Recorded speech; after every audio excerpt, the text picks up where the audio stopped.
Richard White, Senior BIM Consultant for Man and Machine, and today we're going to look at the changes that have happened in ISO 19650 Part 2 in the UK National Annex. So what we're going to look at is some of the key functional changes that exist within the UK National Annex and the changes that have come around in February 2021. So starting off looking at the National Annex changes, firstly we've got a brand new table that sits within Area 3.1 which summarises the amended field codes for information delivery. We've got 4 key functional changes which we'll look at across each one of the field codifications as we go forward. The first change is that the volume field has now changed to functional breakdown. This provides a much more broad concept, moving purely away from spatial volumes, but looking more into federation strategies and the ways in which the information could be provided within a project. Secondly, the level and location field has been changed to spatial breakdown. So this is a much more generic use of the terminology and allows expansion into things like infrastructure projects and can be more widely applied not just from a level point of view but also looking at locations, spaces and other regions that are specific to the project. The third one that's changed is the type field. This has now been renamed to form, and what's happened is that the standard codes that were placed within the original National Annex have been trimmed down.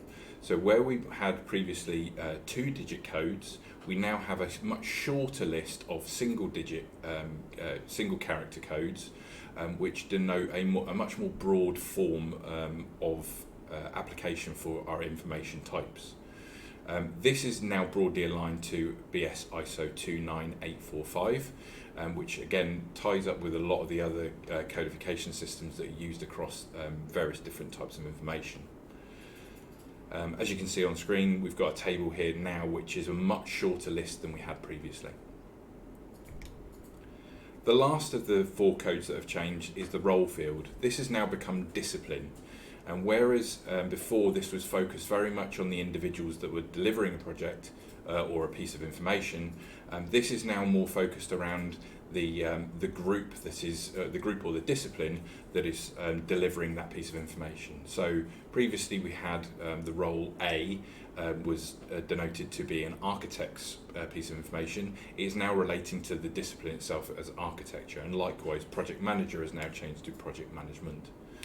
It should also be noted at this point that the previous role code K, which was used for a client, has now been omitted.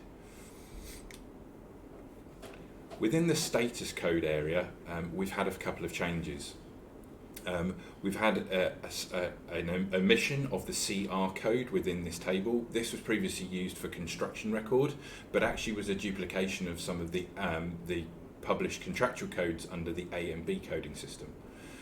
We also now have a change of use with regard to S4 and S5, which now mirrors the requirements that sit within ISO 19650 around quality assurance processes and authorisations by both the lead appointed party and the appointing party. So as we can see here, this is our new information container filing identification system, and obviously this can be used for identifying any type of data that's used on the project, for everything through from unstructured data such as photographs through to federated data like federated model environments. So as we said before, the key areas here that we're picking up is we've got a change from volume and zone to functional breakdown. Levels have now changed to spatial breakdown. Our types have changed to forms, and our roles have changed to disciplines. Now, it's needless to say, we were all kind of getting used to this, the way that it was previously, and I suspect it will take a little bit of time for this to get embedded within EIR information and execution plan information moving forward on projects. There's been, as I noted with some of these areas, there's also been a slight tweak with regard to the identifier lengths. So we've had some areas that have extended in length where we've had the originator coding now can go from 3 up to 6 characters, and we've had a few that have broken down into shorter forms like the form one, which is now 1 or 2 characters only. It's not to say that any of these codes can't be added to as part of the execution plan, but this is just the baseline to work from as part of a skeleton system for your naming systems. Lastly, within the updates to the National Annex, there's some further clarification around use of classification codes. So this has been extended further in a couple of the clauses within the National Annex to include the use of Uniclass 2015 for roles and objects and other further codification within that setup. So that kind of covers off a lot of the key changes that have happened within the UK National Annex this year. It's not to say that will be the end of them, but we're just trying to give you as much information as possible to see where these now fit into your projects moving forward. Should you need some more information, by all means contact us at Man & Machine, but also you can gain further information from the UK National Annex website, where there are a lot of key guides that can be utilised for your projects and for your teams moving forward. Thanks for your time. Speak to you soon. Thanks.